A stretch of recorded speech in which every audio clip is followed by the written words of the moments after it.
regarding dito sa ginawa ni former Senator Trillanes na ano pala siya ginawa, attorneys ako di mag-file, naghahain siya ng mga kaso. Incorrigible. Parang weekly ata merong pinafile na kaso si Senator Trillanes. Tatakbo eh. Pag tatakbo, kailangan palagi nasa news.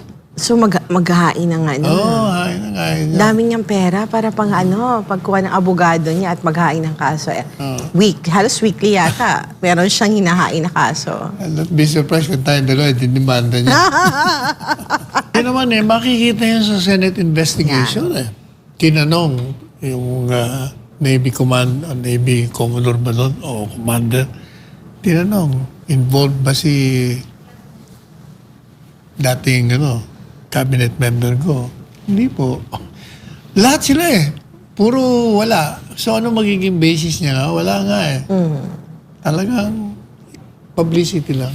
Publicity stunt. Publicity